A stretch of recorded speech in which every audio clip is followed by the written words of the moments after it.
Hello students, कैसे हैं आप लोग। अभी जो है हम लोग को पढ़ना है topic types of chemical reaction. तो केमिकल रिएक्शन का 5 टाइप केमिकल रिएक्शन है कहा है, तो उसका हम लोग को पढ़ना है। तो पहला टाइप हम स्टार्ट कर रहे हैं क्या, कॉम्बिनेशन रिएक्शन। आखिर कॉम्बिनेशन रिएक्शन किसे बोलते हैं, एक एक करके सारे रिएक्शन के बारे में हम डिस्कस करेंगे। तो फिलहाल हम स्टार्ट करें कॉम्बिनेशन रिएक्शन। कॉम्बिनेशन रिएक्शन किसे बोलते हैं, देखिए, द रिएक्शन इन विच 2 और more substance combine to form a single substance are called combination reaction.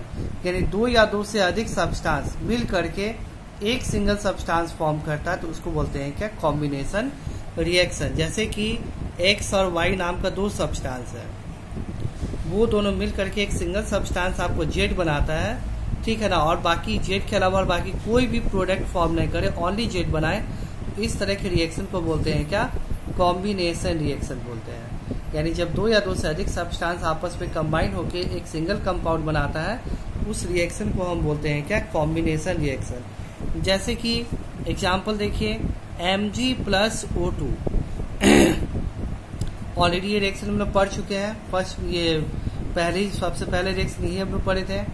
Magnesium को ऑक्सीजन के प्रेजेंस में जलाएंगे हम, तो क्या बनेगा, मैग्नीशियम ऑक्साइड बनेगा। केमिकल रिएक्शन को बैलेंस कर देते हैं। हाँ, मैग्नीशियम ऑक्साइड बनेगा। ये मैग्नीशियम ऑक्साइड किस तरह का रिएक्शन कहलाएगा, आपको कॉम्बिनेशन रिएक्शन कहलाएगा। क्यों, क्योंकि ये 2 सब्सटेंस है, यानी 2 रिएक्टेंट है। ये दोनों रिएक्टेंट मिल करके एक सिंगल प्रोडक्ट फॉर्म कर रहा है। ये दोनों रिएक्टेंट मिलके ओनली एक सिंगल प्रोडक्ट फॉर्म कर रहा है, इसीलिए इस रिएक्शन को बोलेंगे क्या, कॉम्बिनेशन रिएक्शन। जैसे और देखिए, H2+O2, ठीक है ना। हम बताए थे आपको कि जब भी गैस हो, जैसे हम इसको लिख सकते हैं क्या, H+O2, बहुत सारे बच्चे लिखते हैं और H2O ऐसे लिख देते हैं, गलत है। आपको जब भी गैस हो, हाइड्रोजन क्या है, गैस है, ऑक्सीजन क्या है, गैस, तो गैस कभी भी मोनोएटॉमिक यानी सिंगल फॉर्म में नहीं आ सकता है। जब भी होगा डाई एटॉमिक होगा, यानी 2 इसके साथ में लगा होगा। H2+O2 बराबर क्या होगा, H2O होगा। तो ये कौन सा रिएक्शन आपको कहलाएगा, आपको कॉम्बिनेशन रिएक्शन कहलाएगा, क्योंकि इस रिएक्शन में क्या है, आपको 2 रिएक्टेंट मिलकर के एक सिंगल प्रोडक्ट फॉर्म कर रहा है। यानी कुछ बहुत ईजी है, सिंपली बात याद रखिए। कॉम्बिनेशन रिएक्शन किसे बोलते हैं, जब 2 रिएक्टेंट मिलकर एक सिंगल प्रोडक्ट फॉर्म करता है, तो उस तरह के रिएक्शन को हम बोलते हैं क्या, कॉम्बिनेशन रिएक्शन कहते हैं। ठीक है, अब उसके बाद कुछ और एग्जाम्पल आपके बुक से देखते हैं हम लोग। कुछ और एग्जाम्पल बुक से आप लोग को देखते हैं। देखिए यहाँ पे बुक पेज नंबर 26 है। जैसे कि C+O2, ये दोनों का क्या कहलाएगा, आपका कार्बन डाइऑक्साइड फॉर्म करेगा, तो ये भी क्या रिएक्शन हो गया, आपका कॉम्बिनेशन रिएक्शन हो गया। H2+Cl2, H2+Cl2, ये दोनों आपको मिले तो हाइड्रोक्लोरिक एसिड फॉर्म करेगा। हाइड्रोजन क्लोराइड यानी हाइड्रोक्लोरिक एसिड फॉर्म करेगा, ठीक है ना। उसके बाद Na+Cl, Cl2, NaCl2, ये भी क्या हो गया, आपका कॉम्बिनेशन रिएक्शन हो गया। Fe+S, FeS हो जाएगा, ये भी कॉम्बिनेशन रिएक्शन हो गया। और उसके बाद हम लोग बात करेंगे क्या, आपको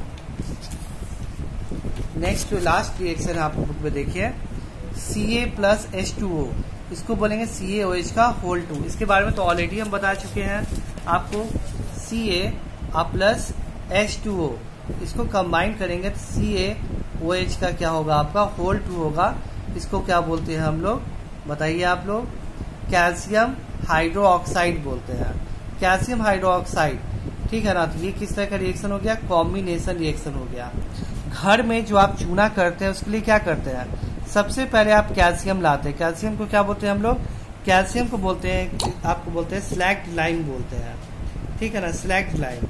तो सबसे पहले स्लैक्ड लाइम आप लेके आते हैं घर से, उसके अंदर में वाटर मिक्स करते हैं। तो ये स्लैक्ड लाइम जो होता है, स्लैक्ड लाइम जो होता है वो बन जाता है। वाटर मिक्स करने के बाद बनता है CaOH का होल 2। इसको बोलते हैं क्या, क्विक लाइम बोलते हैं। सॉरी,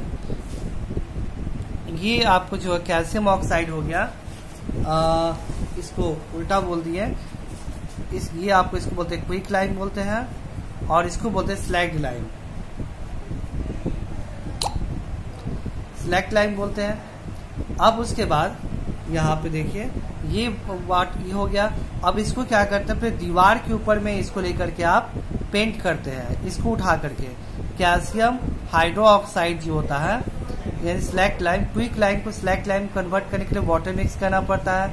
और स्लैक्ट लाइम जो मिलता है आपको बाल्टी में, स्लैक्ट लाइम जो मिलता है उसको आप क्या करते हैं, उसको आप दीवार के ऊपर पेंट कर देते हैं। और ये स्लैक्ट लाइम इन्वायरमेंट में जो प्रेजेंट कार्बन डाइऑक्साइड है उसके साथ रिएक्ट करके कैल्शियम कार्बोनेट का लेयर बना देता है। और ये कैल्शियम कार्बोनेट का लेयर बहुत हार्ड लेयर होता है, साथ में वाटर फॉर्म करता है, बहुत हार्ड लेयर होता है, इसीलिए आपका दीवार जो होता है शाइनी हो जाता है।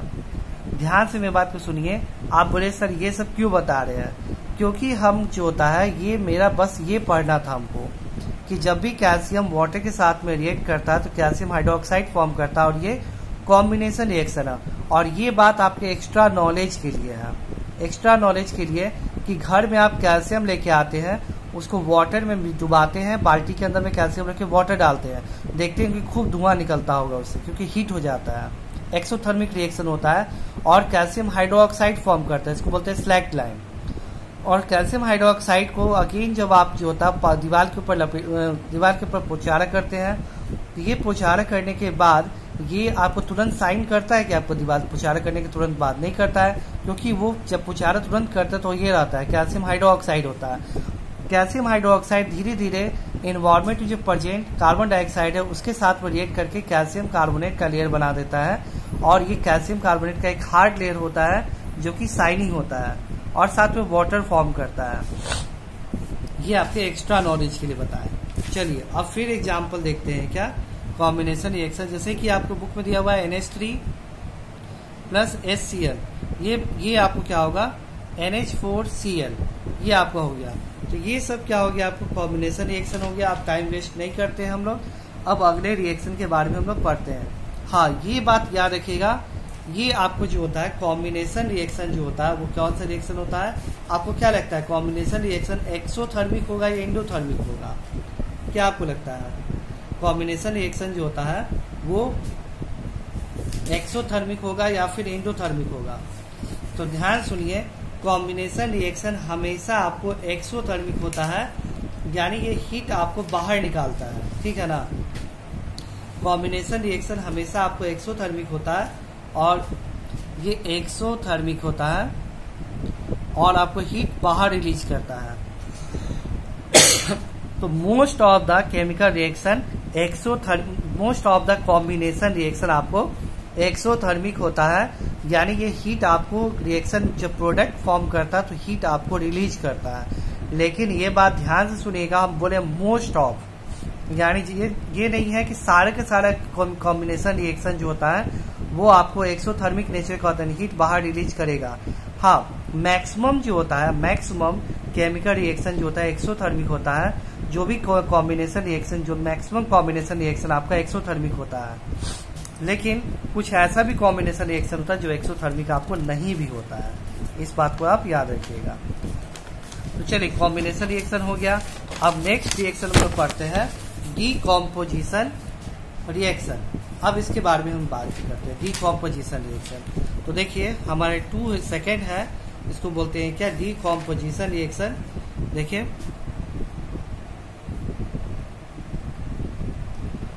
Decomposition reaction.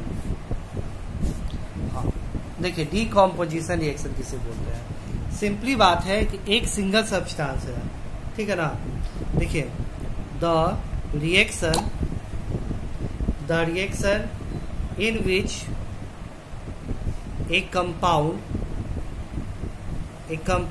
Split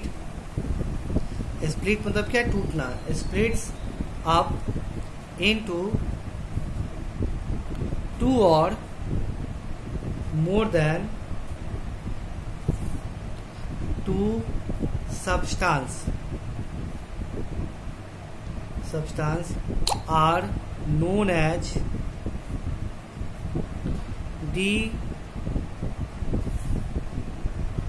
decomposition reaction।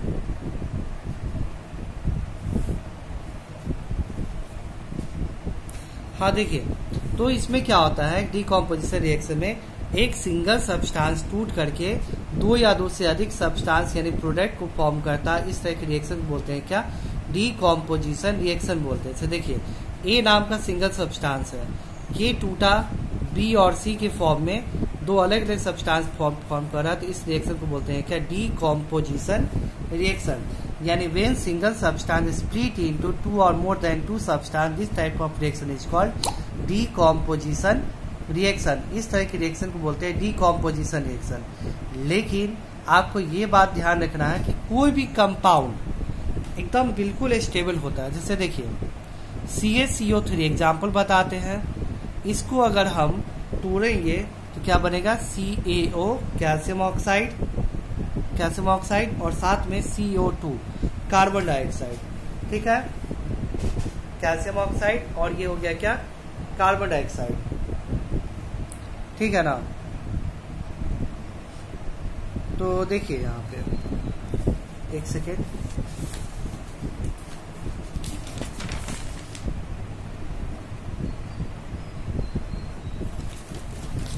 अच्छा पिछले जो रिएक्शन आपको हम लिखे हैं अभी, पिछला रिएक्शन, उसमें कुछ मिस्टेक कर दिए हैं।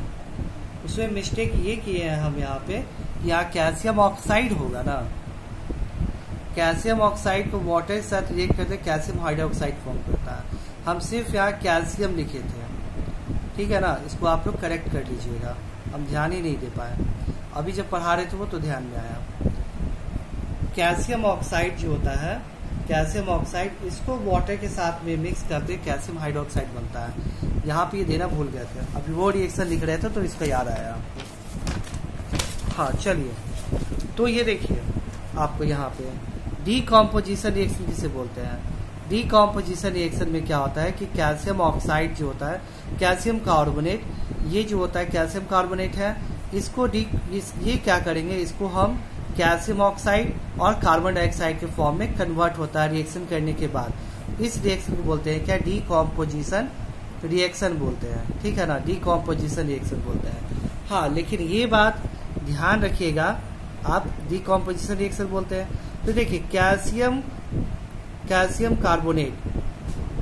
कार्बोनेट जो होता है, क्या अपने आप लेके आइए घर पे कैल्शियम कार्बोनेट, उसको यहाँ पर रख दीजिए, क्या वो अपने आप टूट करके इस दोनों फॉर्म में कन्वर्ट हो जाएगा, क्या नहीं होगा।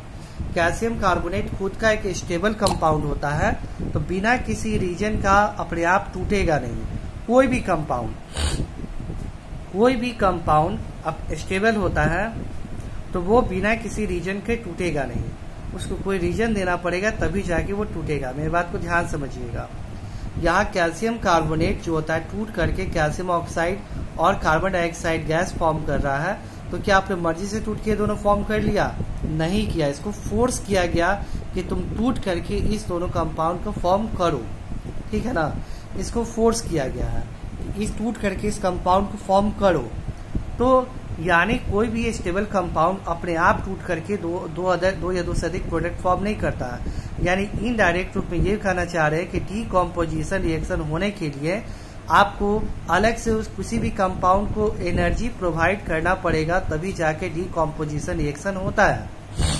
बात को समझिएगा, डीकॉम्पोजिशन रिएक्शन होने के लिए किसी भी कंपाउंड को अलग से आपको एनर्जी देना पड़ेगा, तभी जाके वो स्प्लिट होके दो या दो से अधिक सब्सटेंस के फॉर्म में कन्वर्ट होगा, ठीक है। तो बात ये है कि भाई एनर्जी जो होता है हम किस तरह से दें किसी भी कंपाउंड को, तो एनर्जी देने के लिए हम इसको तोड़ने के लिए, इस फॉर्म में तोड़ने के लिए किसी भी कंपाउंड को, जैसे ए टूट करके बी और सी के फॉर्म में कन्वर्ट हो जाए, तो ए को हमको एनर्जी सप्लाई करना पड़ेगा। ए को जो एनर्जी सप्लाई करते हैं वो क्या क्या होता है, पहला एनर्जी सप्लाई करते किस फॉर्म में, हम किसी भी कंपाउंड को एनर्जी सप्लाई जो करेंगे वो तीन फॉर्म में एनर्जी को सप्लाई करते हैं। पहला हो गया आपको हीट, सेकेंड हो गया इलेक्ट्रिसिटी, थर्ड हो गया आपको लाइट।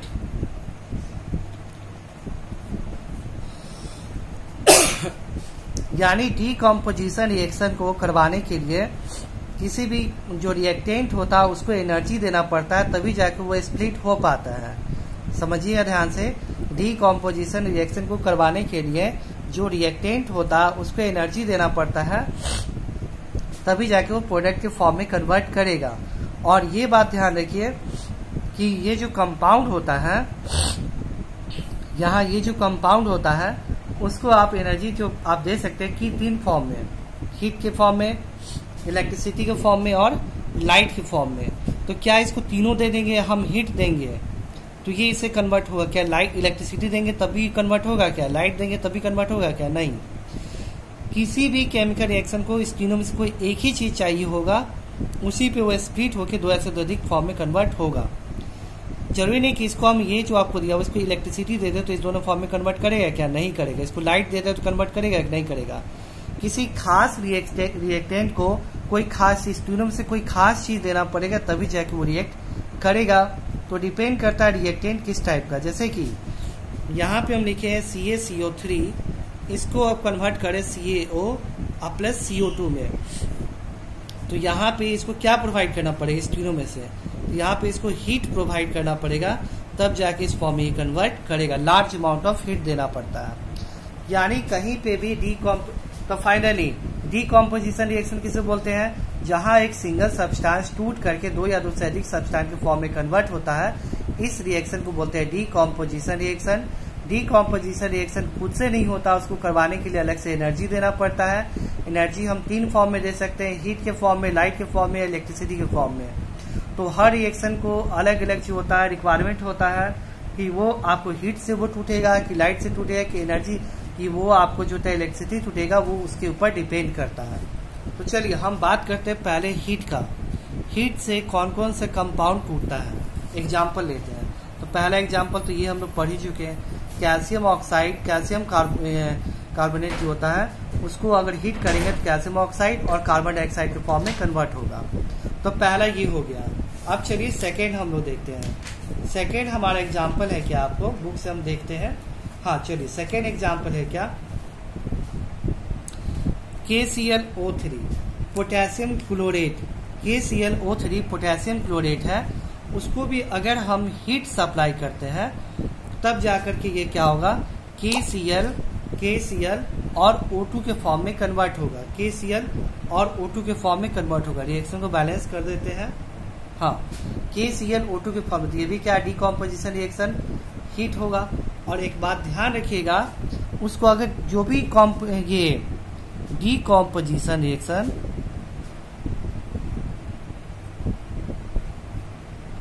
बाय हीट, वैसा डीकॉम्पोजिशन जो हीट के थ्रू होता है उसको बोलते हैं थर्मल डीकॉम्पोजिशन रिएक्शन बोलते हैं। वैसा केमिकल डीकॉम्पोजिशन रिएक्शन जो हीट के कारण होता है उस रिएक्शन को बोलते हैं कि थर्मल डीकॉम्पोजिशन रिएक्शन बोलते हैं। याद रखिएगा, वैसा केमिकल रिएक्शन जो हीट के कारण होता है उसको बोलते हैं थर्मल डीकॉम्पोजिशन रिएक्शन बोलते हैं। ठीक है, अब आइए, तो ये भी क्या है, थर्मल डीकॉम्पोजिशन रिएक्शन है आपको उसके। और देखिए ये बात याद रखिएगा, जितना भी आपको जो होता है डीकॉम्पोजिशन रिएक्शन होता है वो सब क्या होता है आपका इंडोथर्मिक होता है।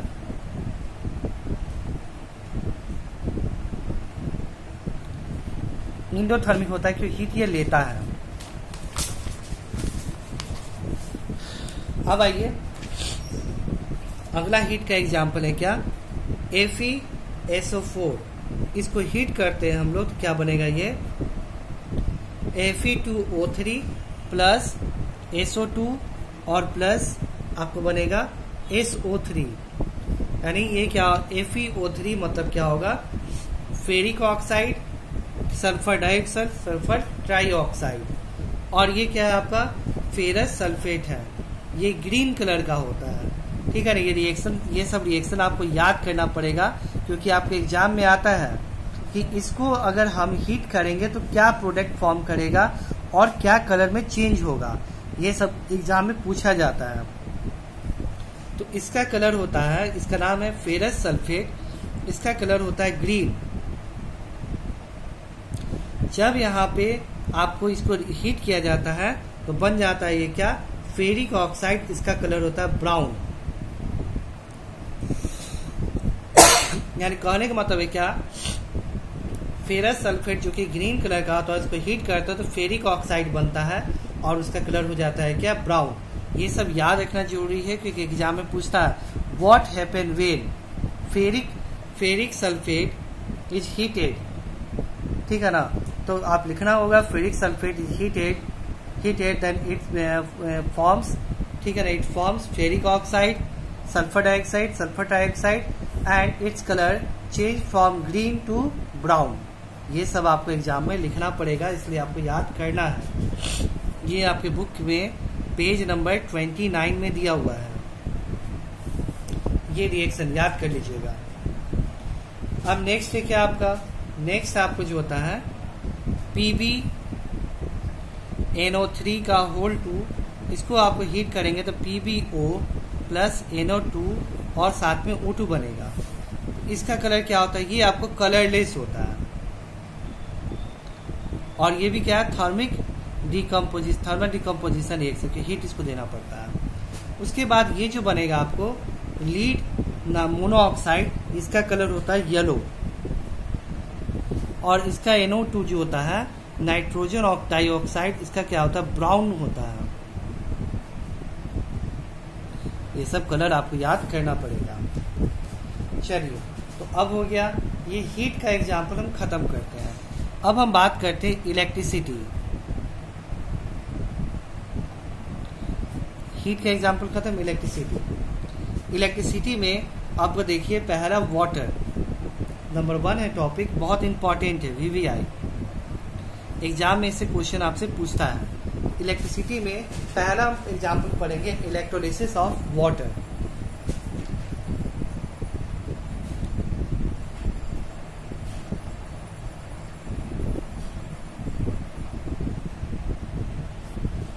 इलेक्ट्रोलिसिस ऑफ वाटर, इसका देखिए आप यहाँ देखिए, हम इलेक्ट्रोलिसिस में क्या यूज करते हैं, एक रॉड है, ये रॉड जो होता है कार्बन रॉड कहा जाता है। कार्बन में कौन सा कार्बन बहुत सारा होता है। ये 2 रॉड है आपको, ठीक है ना, ध्यान से देखिए 2 रॉड है, ये 2 रॉड है, तो ये कार्बन का रॉड है। कार्बन में कौन सा, आप जानते हैं कार्बन का बहुत सारा फॉर्म होता है, तो कार्बन में जो रिएक्टिव होता है वो कौन होता है, कार्बन रिएक्टिव कह रहे, सॉरी कंडक्टिव, कौन सा कंडक्टिव, ग्रेफाइट। ये कार्बन का रॉड है जो कि ग्रेफाइट का बना हुआ है, क्योंकि graphite is the good conductor of electricity. ये कार्बन का रॉड है,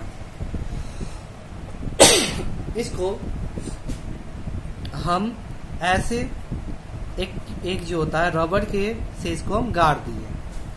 ये रबर है, रबर का पैड है, इसके अंदर इसको डाल दिए और ये ग्लास है, आपको ग्लास से इसको चारों तरफ से घेर दिए और इसमें पूरा ग्लास के अंदर में क्या भरा हुआ, वाटर भरा हुआ है, ये वाटर भरा हुआ है। तो ये दोनों कार्बन का रॉड हो गया, ध्यान से देखिए, ये कार्बन का रॉड, ये भी कार्बन का रॉड जो कि ग्रेफाइट है, इसको एक हम डब्बा में रख दिए हैं और ऐसे ग्रेफाइट में पानी के अंदर डूबा हुआ है दोनों। अब क्या करेंगे कि एक बीकर हम लेंगे, बीकर इसके ऊपर में ऐसे डालेंगे, बीकर, और एक दूसरा बीकर भी इसके ऊपर में ऐसा डालेंगे। अब आप बोले सर बीकर के अंदर पानी होगा कि नहीं, तो देखिए बीकर के अंदर सिर्फ आपको यहाँ तक पानी होगा, यहाँ तक पानी होगा बीकर के अंदर, ऊपर पानी नहीं है। ऊपर ये जो डॉटेड है इसको आप हटा दीजिए, यहाँ तक पानी, सिर्फ बीकर में यहाँ तक पानी है। इस बीकर में भी ये पानी नहीं है, सिर्फ बीकर में यहाँ तक पानी है, इस बीकर में मानते ही यहाँ तक पानी है इस बीकर में। देखिए ये रॉड जो होता है, ये रॉड 2 रॉड है, इसके ऊपर में हम बीकर डाल दिए। बीकर का ये जो स्पेस है ये खाली है, ये जो स्पेस हम ऐसे सैडेड कर रहे हैं ये स्पेस खाली है, आपको इसमें कुछ नहीं भरा हुआ है, ये पूरा ब्लैंक है। बाकी नीचे में वाटर, यहाँ इस लेवल तक वाटर भरा हुआ है, देखिए दोनों में एक सेम लेवल तक वाटर हम भरे हुए हैं बीकर के अंदर में, और बाहर भी वाटर है, आपको बाहर भी वाटर है। अब इसमें हम क्या करते हैं कि इस दोनों रॉड को, इसको हम कनेक्ट करते हैं बैटरी से, सेल से हम दोनों को कनेक्ट कर दिए। सेल से कनेक्ट करने के बाद, ठीक है ना, सेल से कनेक्ट कर दिए, ये पॉजिटिव है और ये क्या है आपका नेगेटिव है, ठीक है ना। ये एक को हम कनेक्ट किए पॉजिटिव टर्मिनल से और एक को कनेक्ट किए नेगेटिव टर्मिनल से। जो पॉजिटिव टर्मिनल से कनेक्ट किए हैं उसको बोलते हैं क्या हम लोग, एनोड बोलते हैं। एनोड बोलते हैं, जिसको हम पॉजिटिव से कनेक्ट किए हैं उसको बोलते हैं क्या, एनोड बोलते हैं, एनोड। ठीक है, और ये जो रॉड होता है ना आपको, एनोड हो गया, और ये जो रॉड हो गया इसको बोलते हैं क्या, कार्बन रॉड हो गया,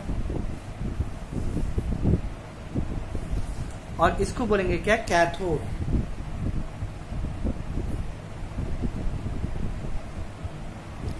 ये आपको हो गया क्या, कैथोड।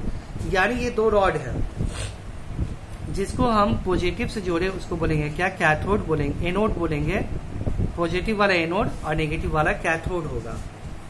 ठीक है, अब इसके अंदर में इलेक्ट्रिसिटी पास कराएंगे हम, इलेक्ट्रिसिटी पास कराएं तो देखिए ये दोनों रॉड से इलेक्ट्रिक करंट पास करेगा। ठीक है, यहाँ से इलेक्ट्रिक करंट निकलेगा, इस रॉड से होते हुए, यहाँ से होते हुए यहाँ आएगा, इलेक्ट्रिक करंट इस वाटर के अंदर पास करेगा।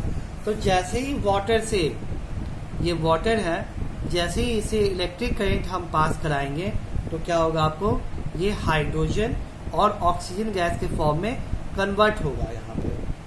ठीक है ना, हाइड्रोजन और ऑक्सीजन गैस के फॉर्म में ये कन्वर्ट हो जाएगा। यानी आपको ये वाटर है, इसको अगर हम इससे होकर इलेक्ट्रिक करंट पास कराते, ये आपको है, इसमें क्या होगा, हाइड्रोजन और ऑक्सीजन गैस आपको फॉर्म करेगा। तो अब बात ये है, हाइड्रोजन गैस और ऑक्सीजन गैस कौन से रॉड पे फॉर्म करेगा, कैथोड एनोड। देखिए जब वाटर टूटता है तो क्या बनेगा आपको, H+ और आपको OH-। ठीक है, उसके बाद फर्दर टूट करके क्या होगा, आपको H+ और O⁻² आता है। यानी इसके ऊपर में नेगेटिव चार्ज, इसके ऊपर में पॉजिटिव चार्ज आता है। वाटर जब टूटता है, एक वाटर, तो H+ फॉर्म करता है और O के ऊपर -2 फॉर्म करता है। हाइड्रोजन जो होता है उसके ऊपर पॉजिटिव चार्ज आता है, जबकि ऑक्सीजन के ऊपर में नेगेटिव चार्ज। अब देखिए ये जो ऑक्सीजन है इसके ऊपर नेगेटिव चार्ज है, तो ध्यान से यहाँ देखिए आप, ऑक्सीजन है उसके ऊपर 2 नेगेटिव चार्ज है, इसको अपने आप को स्टेबल बनाना है, इस ऑक्सीजन को अपने आप को स्टेबल बनाना है। तो कैसे स्टेबल बनाएगा अपने आप को, अगर ऑक्सीजन के पास में 2+ चार्ज है, मतलब क्या है, 2- चार्ज मतलब क्या है, 2 इलेक्ट्रॉन इसके पास एक्स्ट्रा है।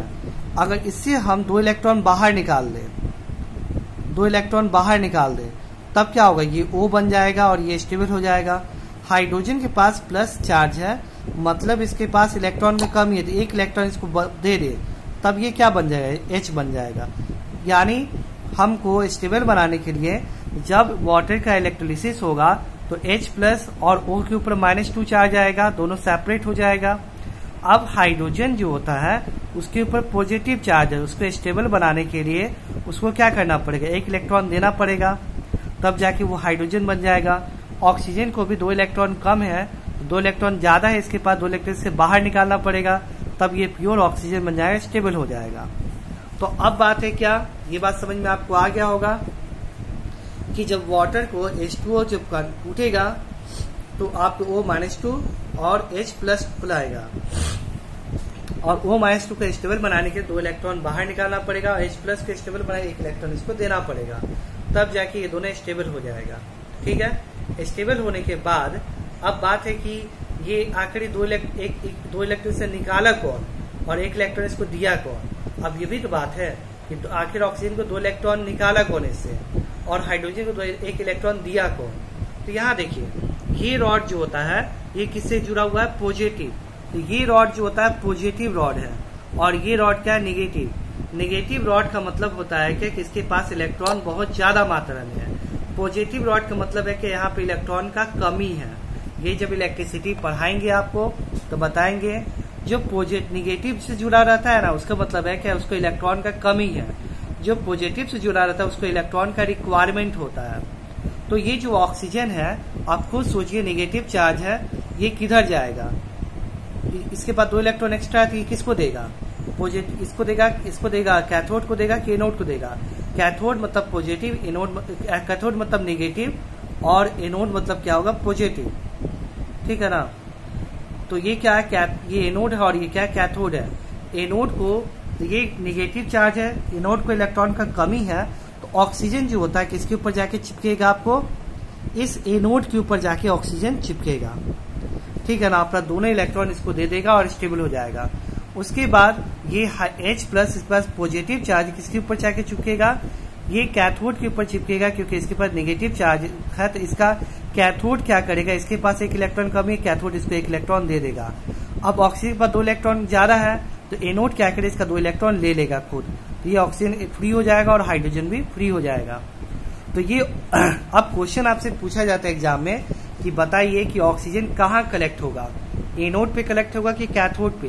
तो जाहिर सी बात है कि ऑक्सीजन किसके पास जा रहा है, आपको ऑक्सीजन आपके पास जा रहा है एनोड के पास में, तो एनोड पे ऑक्सीजन कलेक्ट होगा। तो जो बीकर है, ये बीकर है, आपको देखिए ध्यान से देखिए, ये 2 बीकर है आपको, एक में आपको ये आपको जो था पॉजिटिव से जुड़ा हुआ है और ये आपको जुड़ा हुआ है क्या, नेगेटिव से जुड़ा हुआ है। ये वाला पॉजिटिव से जुड़ा हुआ और ये वाला नेगेटिव। तो पॉजिटिव वाले के पास कौन जाए, ऑक्सीजन।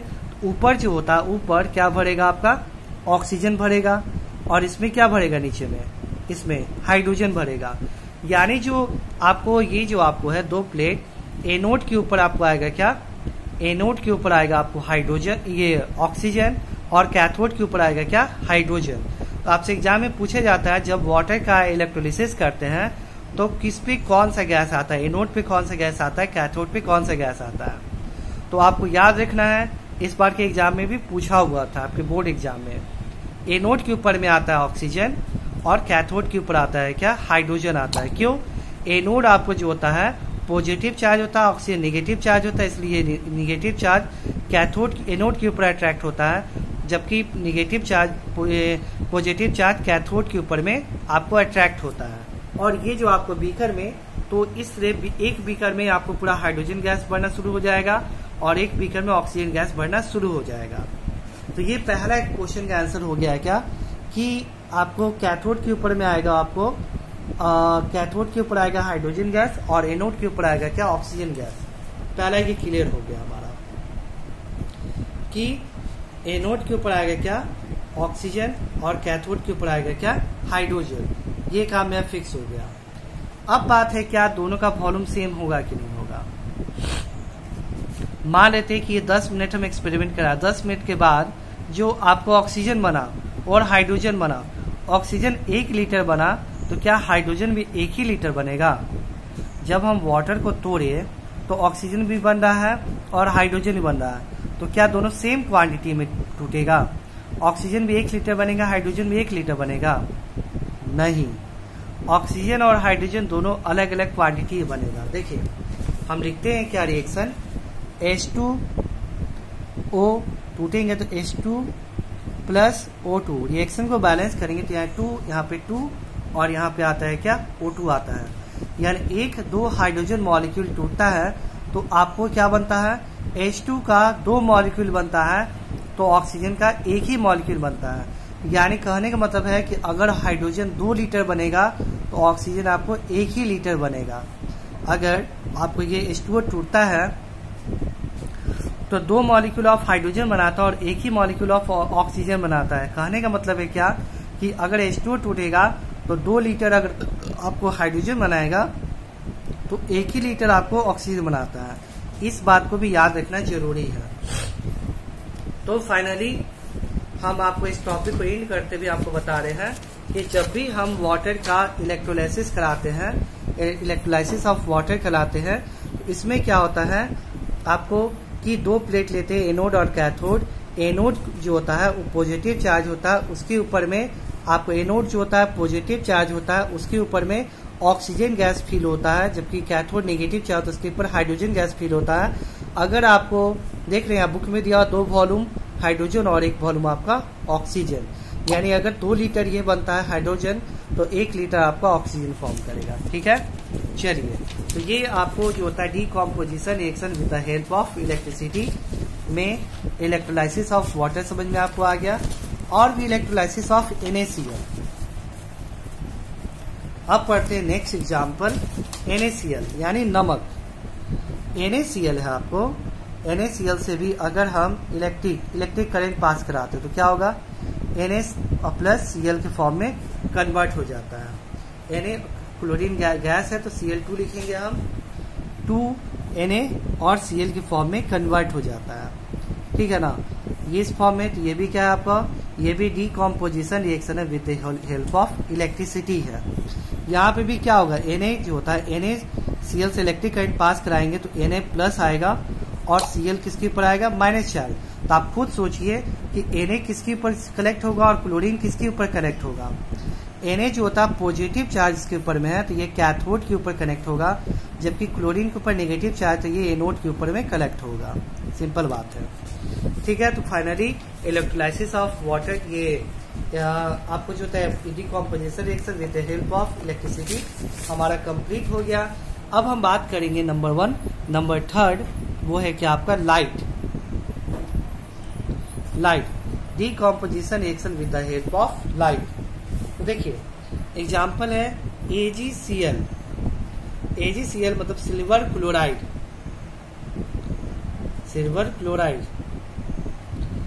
क्लोराइड है आपको, उसको अगर हम लाइट, देखिए सिल्वर के साथ में क्लोरीन आपको जो होता है मिक्सअप है, इसको सेपरेट करना चाहते हैं तो हम क्या करेंगे, इसको लाइट प्रोवाइड करेंगे तो आपको जो होता है सिल्वर अलग हो जाएगा और क्लोरीन आपका अलग हो जाएगा।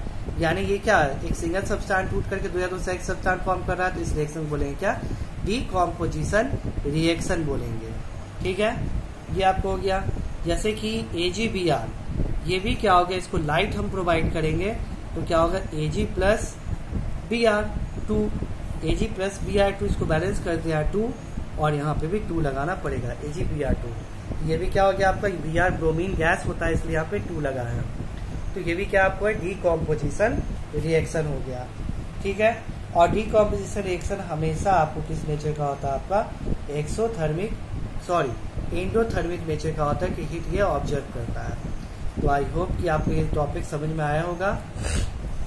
अब वीडियो ही इतना लंबा बन जाता है कि और टॉपिक नहीं पढ़ा पाते हैं, सोचते हैं कि ज़्यादा पढ़ा पाए लेकिन समझाने में ही समय निकल जाता है। तो ये ऑलरेडी 37 मिनट से ऊपर का वीडियो बन चुका है। अब नेक्स्ट क्लास में इस चैप्टर को एंड ही कर देंगे चाहे जितने मिनट का वीडियो बने, ठीक है। तब तक के लिए थैंक यू, आप लोग अच्छे से पढ़िए और कोई भी डाउट होगा तो हम लोग ग्रुप पे डिस्कस करेंगे। Okay, thank you.